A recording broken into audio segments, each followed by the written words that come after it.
We come to the Earth, which, well, grew to get here, the way it is now. Here is our world, our planet Earth, floating in space.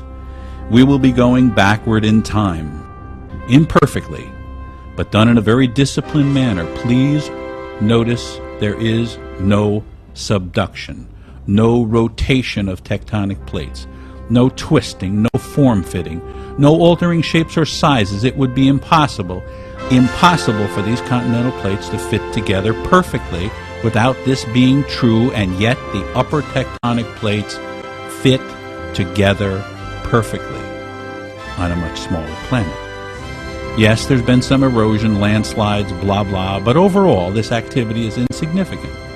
There is a kind of conspiracy of silence among certain scientists. They know but are not telling you that the upper tectonic plates of Earth also join in the Pacific. Not partially, they join totally. You are asked to believe that the continents swim or drift about willy-nilly, bumping and crashing as if they were on a greased skillet. This is not true.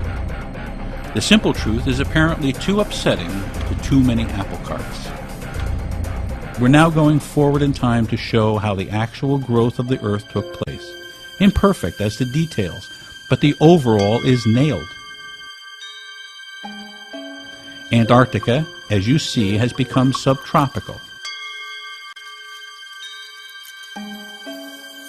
Africa and a smaller globe move way downward under the globe. In fact, for hundreds of millions of years, the bottom of Africa was the South Pole. South America's tail goes under and wraps around the bottom of Africa. Then incredibly, it joins coast with Antarctica. 65 million years ago and more, these continents were joined, and marsupials like the duck-billed platypus roamed from Australia, Antarctica, and across southern South America and up into Africa. The platypus. Dinosaurs roamed all over this world on the upper tectonic plate because there were no oceans, just shallow seas. Here today, Antarctica is frozen over, and Australia and its surrounding islands are the remaining home of marsupials. Do you see how broadly the Pacific is opening compared to the Atlantic? This is exactly why the knee-jerk Pangaea Theory exists.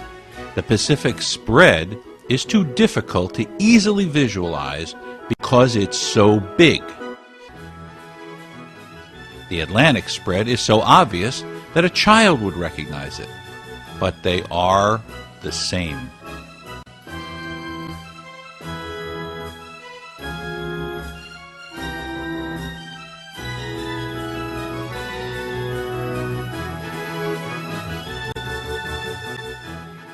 Check this map out. The Navy and others took core samples to find the ages of the sea bottom. Lo and behold, no part of the undersea was found to be much older than 70 million years old. Does that shock you? It should. It shocked the scientists. Where do they get ancient fish fossils from? From the land, like in Mississippi and Utah and France and China. Most of the undersea wasn't there 70 or 80 million years ago. The measurements of the core samples give the age of the sea floor. Newest, 10 million or so, is red. As we go back in time, we go backward in our rainbow, orange, yellow, green, blue, okay? So we bury the new sea floor back to the fault lines as dictated by color or age. 10 million years back, these are the ages of the seafloor as measured by science, and they're generally true. Earth grew. 20 million? I'm not making this information up. This map comes from the scientific community. 30 million. You can find the same map in many places on the internet. It's common knowledge. 40. The ocean bottom is from 1 year to 180 million years old. 50. 70% of it is no older than 60 million years old. 60. The upper plate, the continents, are as old as 2 billion years old and more. 70. 10 to 20 times as old as the undersea plates. The undersea plate is new and spreading at the rifts. Why does the scientific community desperately cling to and promote the idea that the ocean bottom is sliding under the continents and into a magma which is twice as dense as solid granite?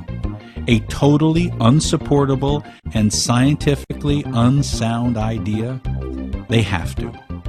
Or else they'd have to observe and admit that the Earth is growing. And that, viewers, is a very big deal. That would change everything in science, from the smallest particle to the whole universe. 100 years of scientific theory out the window. That's a lot to give up. It's important to remember that science and the universe should and must be easier to understand as we go back in the universe's evolution. This is an undersea map. As a kind of test for ourselves, we deemed it important to show that not only the upper plate had to fit properly together, but the undersea had to spread in a logical, reasonable pattern that we could see and understand as rational humans. Do you see those lines in the undersea which, beyond information, show direction? The direction of movement apart and away from the rifts. In fact, it's like a movement diagram, isn't it? We're moving now. Let me point out that the newer undersea near the rifts is smoother and more regular than the older land further away from the rifts. Here in the Atlantic, the rift goes right up the middle. Half of the Earth's growth has happened since the extinction of dinosaurs. This means that the Earth is accelerating in its growth. In the last 65 million years, Earth nearly doubled in size. The last redoubling took 600 million years, at least. We're continuing all the indicated undersea directions like following a blueprint. The Earth guides us. And now the land masses will come together perfectly.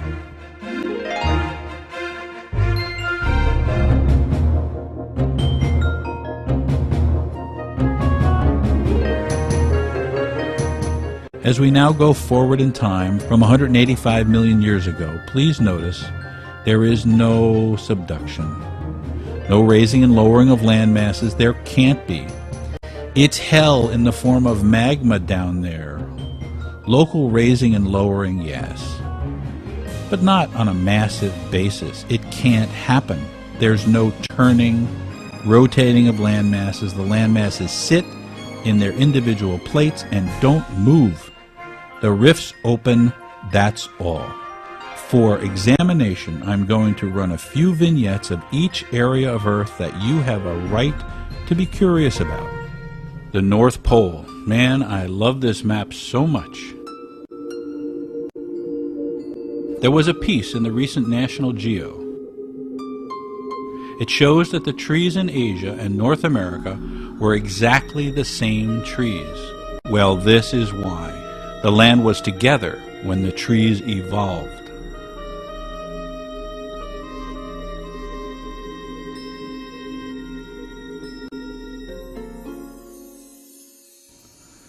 The South Pole.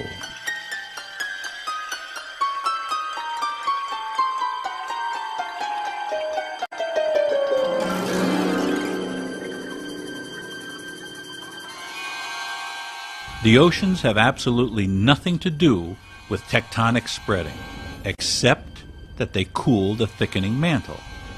Tectonic spreading, even according to the most conservative scientists, has created 2/3 of the Earth's surface in the last 200 million years. And therefore, the same must be true on all planets, including Mars. Must. And we can see the younger spreads on Mars just as on Earth. But there is, just as clearly, no subduction on Mars. It can't be both ways. You either have spreading and subduction, or you have only spreading, and you must have spreading.